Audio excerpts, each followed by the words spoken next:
भविष्य बनता कैसे है? क्या कभी ये सवाल मन में आया है? देखिए, ये बाहर की घटनाओं के बारे में उतना नहीं है जितना कि इस बारे में है कि हमारे दिमाग के अंदर ठीक अभी क्या चल रहा है।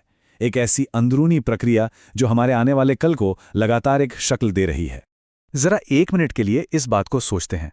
क्या हो अगर हमारी सोच, हमारे विचार बस हवा में उड़ जाने वाली चीजें ना हों? क्या हो अगर वो सच में लिटरली हमारे दिमाग के तारों को, उसकी वायरिंग को बदल रहे हों और ऐसा करके ये तय कर रहे हों कि हम असल में हैं कौन? देखिए, ये कोई मोटिवेशनल स्पीच नहीं है, ना ही सिर्फ पॉजिटिव सोचो वाली बात है। हम यहाँ सीधे सीधे साइंस की बात करने वाले हैं।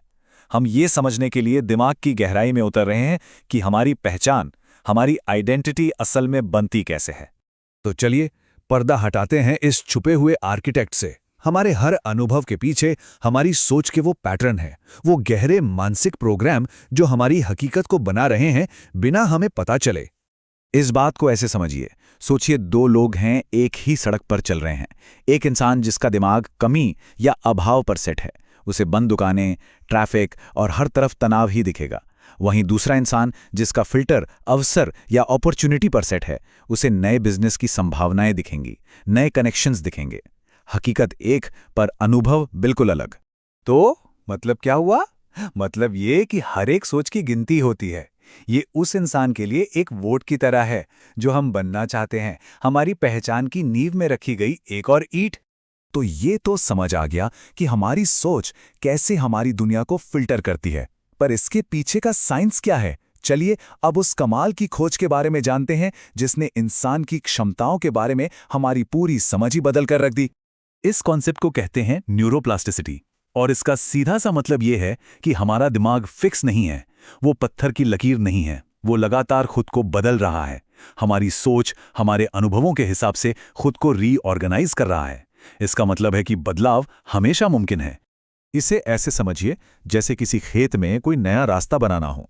जब कोई नया विचार आता है तो वो उस खेत में बना एक हल्का सा निशान होता है। जितनी बार हम उस विचार को सोचते हैं, वो निशान उतना ही गहरा होता जाता है और एक दिन वो एक पक्का रास्ता, एक ऑटोमेटिक हाईवे बन जाता है। तो इस प्रोसेस को, इस रास्ते को पक्का कैसे करें, तेजी से कैसे करें? 3 चीजें हैं जो सबसे जरूरी हैं। दोहराव यानी रेपिटेशन, इमोशनल तीव्रता यानी इमोशनल इंटेंसिटी, और एक जगह पर ध्यान लगाना यानी फोकस्ड अटेंशन। ठीक है, दिमाग बदल सकता है, ये तो मान लिया, पर सवाल ये है कि ये जो हमारे पुराने, हमें रोकने वाले विचार हैं, ये आते कहाँ से हैं?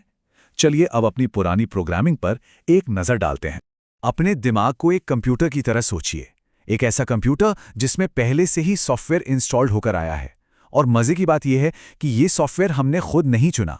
बचपन में, इससे पहले कि हम सवाल करना सीखते, हमने अपने आसपास के लोगों से, समाज से बहुत सारे विश्वास और सीमाएं अपने अंदर भर ली।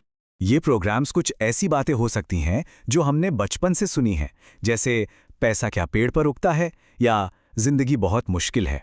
ये सिर्फ शब्द नहीं थे, ये वो बातें थी जिन्होंने हमारे सबकॉन्शियस मन को एक आकार दिया और आज भी हमारे फैसलों पर असर डाल रही हैं। और यही वो वजह है कि सिर्फ पॉजिटिव सोचो बोलने से अक्सर कुछ नहीं होता। ये ठीक वैसा ही है जैसे किसी खराब, करप्टेड ऑपरेटिंग सिस्टम पर एक नया सॉफ्टवेयर चलाने की कोशिश करना। अगर पक्का बदलाव चाहिए तो हमें उस जड़ में जाकर उस पुरानी प्रोग्रामिंग को ही बदलना होगा। तो इस पुराने प्रोग्रामिंग को दोबारा कैसे लिखें, कैसे एक नई पहचान बनाएं? चलिए अब इसके प्रैक्टिकल स्टेप्स देखते हैं। यहाँ एक बहुत बड़ा, एक गेम चेंजिंग आइडिया है। किसी लक्ष्य की तरफ सोचने के बजाय अपनी पहचान से सोचिए। ये कहने के बजाय कि मैं कॉन्फिडेंट बनना चाहता हूं, ये पूछिए, एक कॉन्फिडेंट इंसान होने के नाते मैं इस सिचुएशन को कैसे हैंडल करूंगा?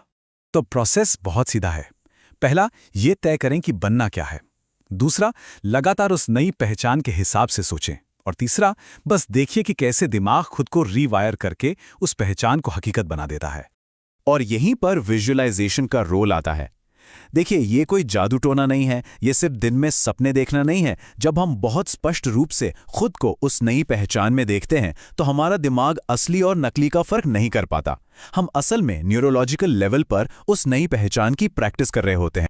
तो अब इन सारी बातों को एक साथ जोड़ते हैं, पुरानी प्रोग्रामिंग को समझने से लेकर एक नई पहचान बनाने तक। चलिए अब बात करते हैं सचेत रचना की कला की, मतलब कॉन्शियस क्रिएशन की। अपनी सोच को ना एक इन्वेस्टमेंट की तरह देखिए। एक नेगेटिव विचार शायद एक छोटा सा नुकसान है, लेकिन जब उसे रोज दोहराया जाता है तो वो एक बहुत बड़ा कर्ज बन जाता है। और ठीक इसका उल्टा, एक एम्पावरिंग, एक शक्तिशाली विचार, जब उसे लगातार प्रैक्टिस किया जाता है तो वो कंपाउंड होकर ऐसे रिटर्न्स देता है जो पूरी जिंदगी बदल सकते हैं। तो करना क्या है? अपने दिमाग का माली बनना है। जो फालतू की घास फूस है जो हमें रोक रही है, उसे उखाड़ फेंकना है। और जो संभावनाओं के फूल हैं, उन्हें पानी देना है, उन्हें पोषित करना है। और यहाँ एक सबसे बड़ी, सबसे आजाद करने वाली सच्चाई है। हम अपने विचार नहीं हैं, हम वो चेतना है जो इन विचारों को देखती है, और उस देखने में ही चुनने की शक्ति छिपी है। तो बात आखिर में बस इतनी सी है, हर पल एक चुनाव है, हर सोच एक चुनाव है। तो अभी से क्या बनना चुनेंगे?